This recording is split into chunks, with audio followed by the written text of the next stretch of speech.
Hey Roanoke, thank you for joining me for another episode of If You Know, You Know, a municipal podcast brought to you by the City of Roanoke. I'm your host, Carol Corbin, and we're here to bring you all things Roanoke. Now, today is the 40th anniversary of the infamous flood of '85, and we're diving into what the city is doing today to lessen the severity of flooding and its impact on our community. Our guests today are Cyndi Sledd from our Stormwater division, along with Gwyneth Martin and McKenzie Brocker. I had to think about my names there for a minute. So let's head behind the scenes and learn more about what's happening around Roanoke. Cyndi, welcome to the podcast. Thank you. It's good to be here. Yes. So Cyndi, you're our first new guest on the podcast here today. Can you introduce yourself to our listeners? I'm Cyndi Sledd. I am the maintenance supervisor. I am over the green infrastructure crews and CCTV Vector crews. Can you explain just a little bit what that means? Yes, green infrastructure takes care of all of our bioretention ponds within the city. They also take care of our bench cuts along the river. And then CCTV Vector crews is what keeps our drains open and clear. We have a camera we run down the line looking for any types of defects, stoppages, and then the Vector's what comes in and cleans all that out. It's almost like being a surgeon. Yes. Like you're like going in and like seeing what's happening and then removing what doesn't need to be there. Exactly. Perfect. So, Cyndi, this whole podcast is sort of centered around the flood of '85. And before we get into what we're doing today, do you have any memories or experiences during the flood of '85? Yes, I was in high school when the flood of '85 hit, and I was stuck at high school. It happened to be a friend of mine came by looking for his little brother, and that's how I ended up getting home, but he lost everything. His home, his motorcycles. I remember the ride home from school with him and just seeing the devastation all around. It was unreal. It was unlike anything I'd ever seen. So you were at school and like, I guess the buses weren't running. Like they were like, either your parents can come and get you or like you're stuck here. Like what was that all about? I actually missed the bus. I did not know. I went to a vocational school as well. So when the vocational school dropped us off, no one told us that we were getting out early because of the flooding. And I missed the bus. So you were like, I live here now. Like, I guess yes. Now I'm here. Oh, well, I'm glad, one, that you were safe and okay. I'm very sorry for your friend. But do you think that sort of your experiences during the flood of '85 sort of help inform the work that you do today with the city?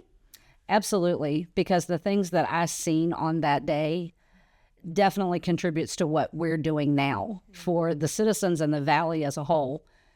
It's to keep everything free and clear to where we can move through driving, protecting us in our homes as well. We try to do as much as we possibly can to deter that. Absolutely. And so I'm going to come back to you here in a second, particularly with the green infrastructure. But Gwen, McKenzie, would you guys sort of talk us through some of our street sweeping efforts and how the street sweeping, helps reduce the risk of flooding? Sure, yeah. So we have our street sweepers are going around every day on our roads and our main corridors at night, and they pick up a lot of the fine sediments and, not the big things like the leaves and stuff. That's why we want to keep those out of the street. But that's, it's mainly a water quality thing. We want to keep those out, but those also can build up in our storm drains and fill those up. So Cyndi's crew will know sometimes when they have to go and clean out these storm drains, they're not just getting trash, but these big piles of sediment that can build up in there. And that reduces our capacity for drainage. And the storm drains, the way it's designed, it fills it up part way so it can't drain out that water, which is even more important in some areas that have smaller drains, older sections of the city, downtown, where we have a lot of spring flow and things like that, and that sediment can build up really quickly. So keeping that sediment out of our system is also important for water quality and, to keep our system at capacity for the drainage.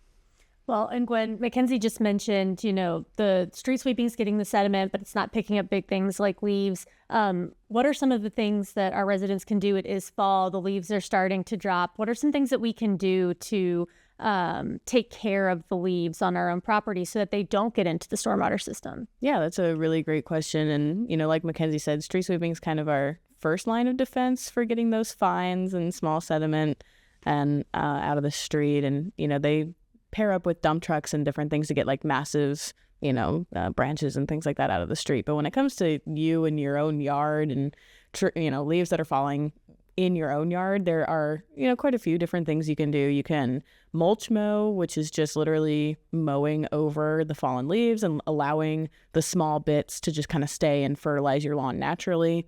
You can just leave them there. I mean, if you don't care, or if you have dogs or pets who might enjoy actually like sniffing some of the, smells that are associated with some of that thing, some of those things, that's fine. There's people, my neighbor leaves the leaves on her yard, and because she's got a garden, and so it actually helps with keeping some of the natural bugs and things like that around, who will end up pollinating in the spring and things like that. So, you can bag them up and put them by the road, and the city has leaf collection later in the fall, November and December.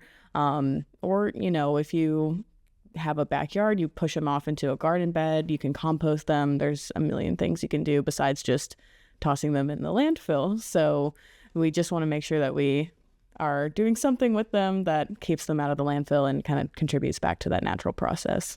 Well, and also keeps them out of our storm drains and our waterways. And Absolutely. We definitely don't want to stuff them down the storm drain. That is, I think, the main thing. And Cyndi can probably talk a little bit about what she sees year to year with some particularly packed storm drains full of leaves. Yes. Cyndi, so what have you seen when you're taking the CCTV down there? What are your crews seeing? We can pull up and we open the manhole, and we have seen where people are blowing or raking their leaves down into the structure. It ends up becoming compacted, and we have to vacuum and clean it out, because then the water cannot drain. And you're going to flood yourself. If you're in a low-lying area where those storm drains are taking that water off of the street, you compact them in there, it's going to flood your property possibly if you don't keep it cleaned out. Yeah. PSA, don't do that, guys. That's not what we're here to do. Yeah, I do see that sometimes. And, in my neighborhood specifically, there's some folks who will blow their leaves to the street for a service to come by and suck them up, which is great. But sometimes they'll sit there for 10 days before the service comes and gets them. And I'm like, well, by the time they come, it's the wind has blown them everywhere. Right. So yeah, what other kinds of interesting things have you seen going down into the storm drains with the Vector truck?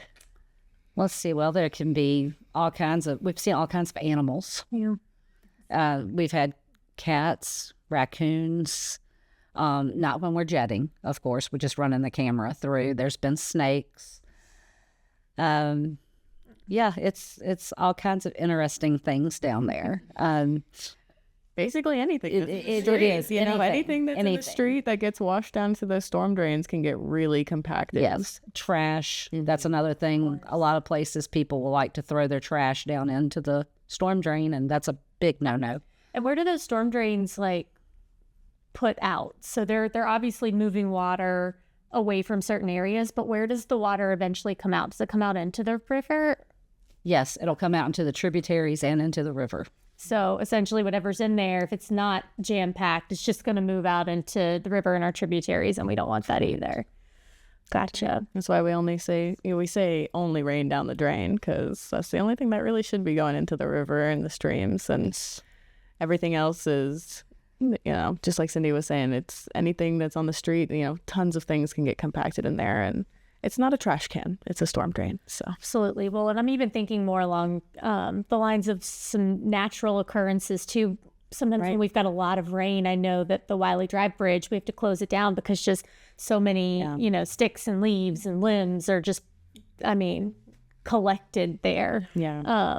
So it's nature's going to have its own course anyway. We don't need to add anything to it. Yep. And I guess, do your crews help when we have those sort of buildup of sticks and things after flooding? Yes, we do. We're always looking, even before storms, to try to keep everything free and clear.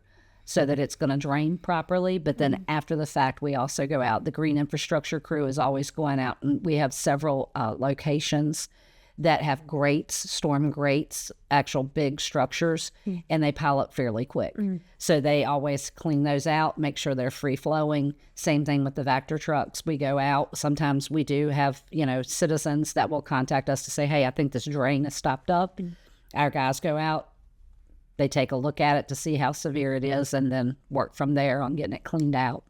And if someone from our community doesn't reach out and say, hey, I think there might be an issue here, do you have like a regular maintenance schedule where you're just sort of checking drains every so often? Yes, we actually go by grid work. We have the city set up on a grid, and there's like 227 grids, I think is what I counted. It was something like that. So it's gridded off, and we go by those grids. So we'll be in that particular area doing everything. Okay. We're going to CCTV. We're going to Vector it out. We're doing inspections on every aspect of the structure that we have in that area. And how many crews do you have? 2. 2 crews, 227-ish grids. Okay. The math is mathing. Perfect. Well, one of the last things that I want to talk about that we have been doing and that we're still doing is bench cuts. Because I'm not sure that many members of our community know what a bench cut is and how it's helping. So can you kind of explain to us what a bench cut is? Yes, it's where we have went in along the river, the Roanoke River itself, and we have actually cut into the hillside to make room for more water when we have heavy water events. So what happens is the water will actually go onto these bench cuts. We sometimes you'll also see a riparian buffer is what we call it, which is where next to the river you're going to see a little higher grass because we don't know all the way to the edge. It's a water quality thing as well, but it prevents erosion. It prevents the flooding.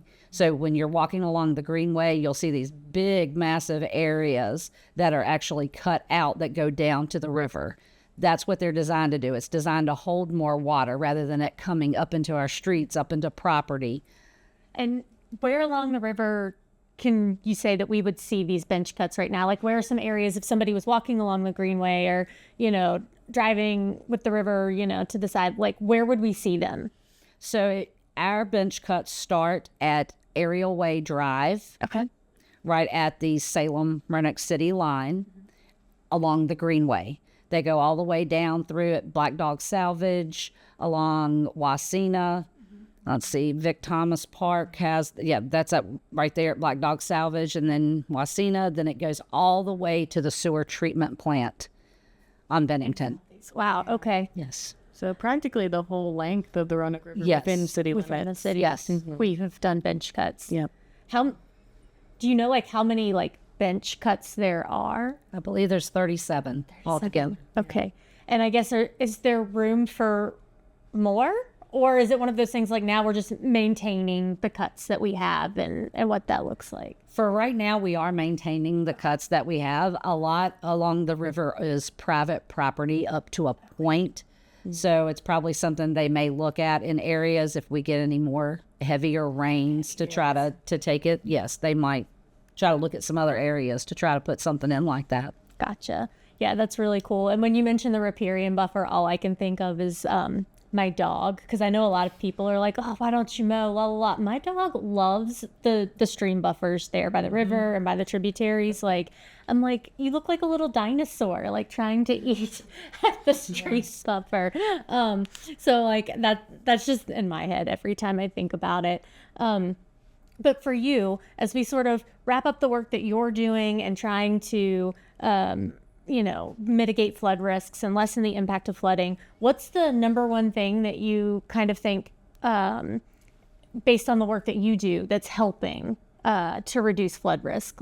Is it the bench cuts? Is it the drains and the vectoring? What is the number one thing that's sort of helping? I think everything that my crews are doing right now is what is helping. Okay. I've seen. It's all of it. Yes, it's all of it. Because for CCTV Vector, we have been doing what we're calling blitzes, to where we're trying to take a flood prone area and actually clean out all those drains. And downtown, the heavy rains that we had, there wasn't a lot of flooding because we're trying to hyper-focused on downtown to get all those drains clean and clear and know where they're at. And then with the bench cuts and the bioretention bonds, keeping those maintained in order to take that water and disperse it when it's time for it to, holds it for 24 to 48 hours and then it's out. So those two crews, they all work together as a team to make that free flowing to keep that flooding down. Well, Cyndi, personally for me, thank you for everything that you and your team are doing to help throughout the city. And I hope that you've really helped shine a light to a lot of our listeners about what the city's doing when it comes to a lot of these larger, rainy events and floods. We really appreciate the work that you do. Thank you. We absolutely love it. Everyone that's on my team, we love what we do. We genuinely do. I love that. And you get to be outside. You get to be impacting your city every day. Yes. It's great. Well, stay tuned. We will be right back with another set of guests, and you're not going to want to miss this. Welcome back to part 2 of our present day Flood of 85 remembrance. We've already gone through what our crews are doing in stormwater to help mitigate the risks of flooding. But where there's water, there can be a flood. And you're going to want these guys on your side if that happens. Trevor, Shannon, welcome back to If You Know, You Know. And you have brought a friend whose name I don't know. My name's William Benson. Hi, Lieutenant Benson. Can you introduce yourself to our listeners? Let us know how long you've been here. I've been with Roanoke Fire-EMS since January of 2015. Right now, I'm currently assigned to Station 6 on C shift, which houses our technical rescue and swift water within the city. Where's Station 6? Jameson Avenue in Southeast Roanoke. Oh, so you're right there by the river. That's a perfect place for swift water. So before we jump right into swift water rescue, Trevor, would you mind talking to us a little bit about emergency management and what your role as our emergency manager for the city entails? Sure. So emergency management, we cover the 5 phases of emergency management, and that is planning and preparation and response and recovery and mitigation and all these different things that we do. But what that ultimately means is we spend a lot of time in meetings in order to be prepared for any type of incident that may occur in the city of Roanoke. So it's not just flooding, it's all the other things that go along with flooding. It could be wind, it could be power outages, it could be active attacks, it could be anything that we spend our time with community partners and city leaders talking about how the city can be prepared and be more resilient for any type of incident that may occur. Do you feel like you live in the world of worst case scenario? Are you always looking for like the next worst thing that could happen? Yeah, unfortunately, I think that's really the role of the emergency management coordinator. I mean, ultimately is to think about what could happen and how we can prepare for it. So constantly thinking of what if this happened, what do we do? And do we have the right equipment? Do we have the right people and all these different things? Okay. Well, that's sad. I'm sorry. But we're so glad you work with us. So can you talk us through a little bit about what technical rescue is and what our Swiftwater team, like, not what they do, but like, what is the Swiftwater team? How many people are on it? What are they doing? Yeah, so I'll talk a little bit about it, and then I'll let Lieutenant Benson talk too. Awesome. So the city of Roanoke, we're fortunate to have, and I say this a lot, we're spoiled. We have a Swiftwater rescue team. We have a hazardous materials team. We have technical rescue team, and each of these teams are actually a part of a larger regional team. The regional team is made up of the city of Salem, Roanoke County, and city of Roanoke members, and we all come together and train quarterly so that we are prepared. So each of those localities has their own equipment, their own apparatus, and different things that they respond during these disasters.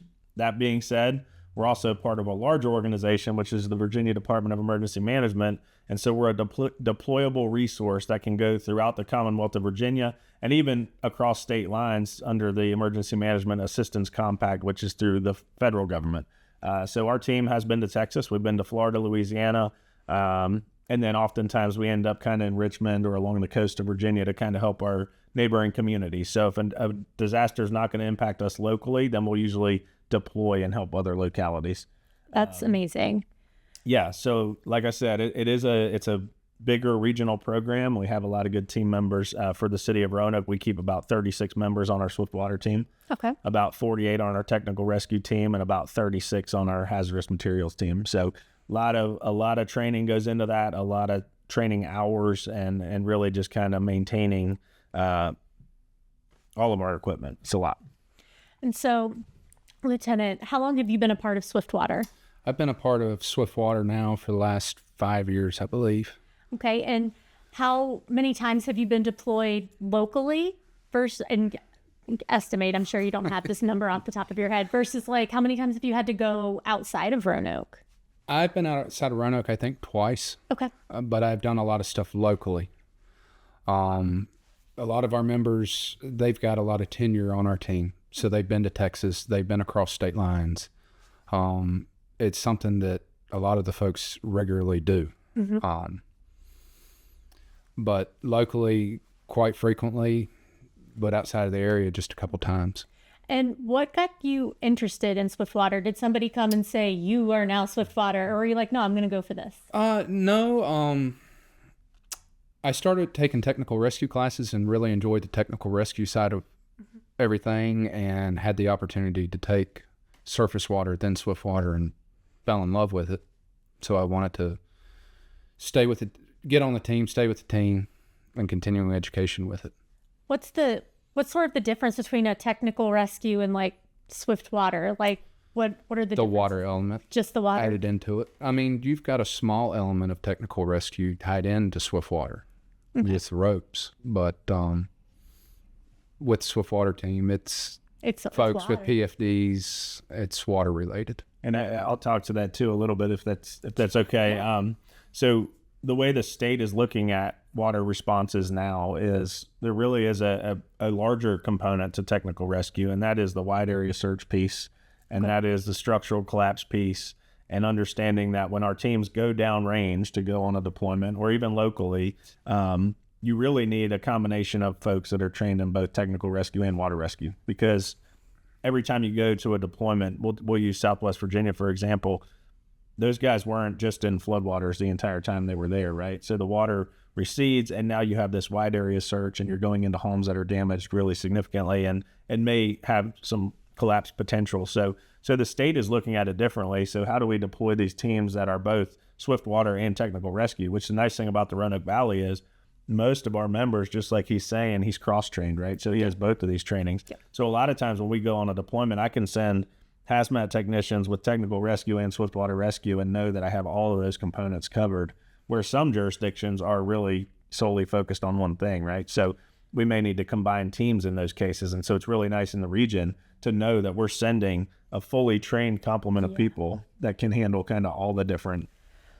Well, and when you're talking about deployment and sending folks places, whether it's, throughout the region or the state or, further, how do you make that determination of like who's going to go versus like having folks here in case something happens here? Like talk to me behind the planning process for that. Yeah. So I that's a complicated process, honestly. I'm sure. I mean, it's something, number one, we know we're going to support a regional response. A lot of times, so this weekend, for example, good example of, we have hurricanes coming up the coast. Everyone's kind of preparing. Myrtle Beach and South Carolina may get impacted and may need teams. And so they start sending out requests, hey, who's available? And so for the city of Roanoke, and we talk regionally with the Roanoke County and Salem leadership, and we say, hey, are you guys going to go statewide? And then they'll say yes or no. If we feel like the impacts are coming towards us, we may say, hey, we're only available regionally. And that way the state knows, okay, Roanoke City and Roanoke County and Salem are staying right where they're at in case this impacts them. So for Helene, good example there, we kind of stayed more regional because at that point we kind of saw the impacts coming towards us. But if we're going statewide, we still want to make sure that we have contingent here, because we still have to maintain that, hey, this storm could change tracks. We could just get a rain event that floods Roanoke like we did a couple weeks ago. So fortunately, we have enough equipment to do that in the region, and we talk and we say, hey, what are you bringing and what are you bringing? And that way we know, okay, we still have X number of boats available in the city of Roanoke and Roanoke County and Salem. So if anything does happen, we can still manage locally. So we're fortunate to have the equipment and the coordination amongst those jurisdictions to know that, okay, we can still send 12 to 20 people. On a deployment, we'll send anywhere from 24 to 30 people, and then we'll still maintain the staffing back here and still be able to respond. Perfect. How many boats do we have here? So the city of Roanoke, we have 6 total, be 3 powered and 3 paddle rafts. Yes, sir. And then the other localities kind of have their own complement of boats. I mean, probably 4 to 6 per locality. Okay. So depending on the jurisdiction and the teams and the funding and things, that's one of the issues is funding. So smaller localities may only have 1 or 2 boats, and so they may not be able to deploy as easily as we can. But that's the nice thing in having our folks cross-trained and being able to get boats out the door, but also still maintain what we have here. And so I know that the Swiftwater teams, maybe not have to deploy all the time, but you do have some different training exercises. Can you walk us through like what a training exercise looks like? Well, I don't plan the training exercises. No, but you've probably done them. I've done something as simple as they're doing construction down the Roanoke River. It's a good time for us and non-flood events to go through and look where stuff is in the river. And that's an opportunity too for us to either work on getting people out of the boat, getting them in with newer members who may not have that experience, or having them have time on a paddle. That's a skill that's hard to learn. It's a practice skill. So we've done that as training exercises when they release the dam, and you're going to have to forgive me because I can't remember where they released the dam at. Yeah. Gaithright. Yeah. Gaithright Dam, I think, in Botetourt. Oh, okay. We went up there with folks to give them a chance to get hands-on in higher level water before they're exposed to it potentially out in the field. We try to do those trainings and exercises 3 or 4 times a year. We try to stay active. At first every year, we all take a swim test and a refresher so that we can maintain our status on the team. And can you walk me through, I mean, obviously there are details and things that, I understand you wouldn't be able to share, but is there a particularly memorable rescue that you've had? Other than walking out to vehicles when people don't turn around, when roads are shut down, family was trapped in Craig County in their house. Water came up, hadn't planned on it. We put up a high line and went out. What's a high line? Or, excuse me, what's the word I'm looking for? Attention diagonal. Attention diagonal. Yeah. We put up a tension diagonal so that essentially one person can be in a boat and guide themselves across with that boat attached to the tension diagonal. Okay. 2 adults and a dog brought them back across the river. Do you get animals in Swiftwater a lot? So I will actually, I would love to cover this because it's actually a shout out and an appreciation. So we do run into a lot of occasions where people are stuck in their home and we need to just simply get them across a little bit of water. Not necessarily always quote unquote floodwaters, but rising water outside of someone's home. And what we find often is that people will say, I am not leaving my house without my dog. I am not leaving my house without my animal. Right. So recently I worked with our City of Roanoke animal wardens, and I was looking for grant opportunities, and our animal wardens contacted the RCACP, the local shelter, and they shared a post, and I've actually got a bag of pet life jackets in my truck now that I'm getting ready to give to our Swiftwater teams, and that's going to go to the city team, the county team, and the City of Salem team. So we're gonna hand those out, and each team's gonna have some pet life jackets. I think it's a really cool partnership there, and that's kind of what we do in emergency management, is we look for those opportunities and try to find ways to kind of make our teams better and more successful. So when you talk about resilience, that's what we're doing. Or say, as a dog mom, I really appreciate that, because if you're coming to rescue me, like, you need to rescue my dog too, or we're gonna have problems. So the things that you see that people wouldn't think about, but that you have experience with, going out onto the field, and they're like, no, we can't do this unless this happens, and you're just constantly trying to rework that and make it better and better. Awesome. Well, most recently, a few weeks ago, we had some flash flooding, particularly in Peters Creek Road. Did Swiftwater deploy then? Yes, we did. We had actually 2 boat teams up that night. So it started off with the normal response from Station 6, which is how these usually work. Unless we forecast a more significant event, then we would move an extra boat team over to Station 5, which is in that northwest quadrant there. Okay. In this particular evening, we knew that there were some thunderstorms coming, but we didn't really forecast any significant flooding or anything like that. That particular event was a 1 in 500 year flood event, which means it could happen less than 0.2% of the time, I think, or there's a 0.2% chance of that ever happening again. So very rare event for us in the city. However, the on-duty shift that was working, they handled it very well. We had enough technicians that were working, Swiftwater technicians that were working. We were able to put a second boat in service. And so they ran, we actually had about 12 people that ended up being pulled out by boat. And then we had several other responses to areas where it was flooded, but actually we were able to maintain kind of secure in place and allow people to just kind of move up to a higher level and wait till the water receded. So yes, our Swiftwater team stays fairly busy, and it's really these random flood events and these flash flood events that get us, kind of catch us off guard sometimes. But these guys at 6 are always prepared for it. Our equipment's always ready, and we can get out the door pretty quickly.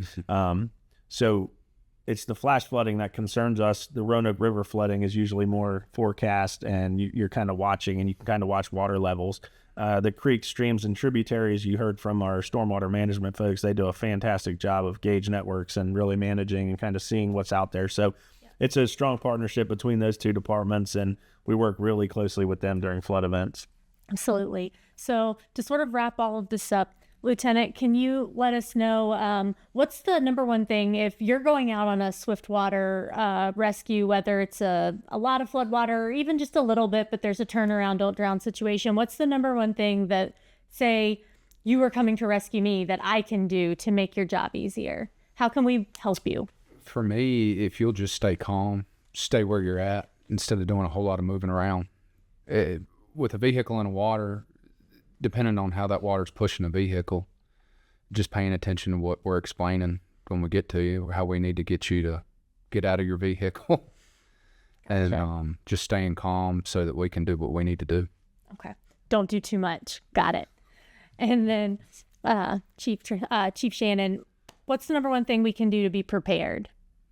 How can we help you by staying prepared? For a flooding event, I think really truly is turn around, don't drown. But really, number one is have a weather radio, sign up for Star City alerts, know what weather's coming. And if you expect a significant rain event, whether it's in Roanoke City, Roanoke County, or Salem, you're going to see some sort of flash flooding. So if you can stay off the roads, that's ideal, right? We don't want you out driving around when there's known flooding or known heavy rain coming, because these things pop up quickly.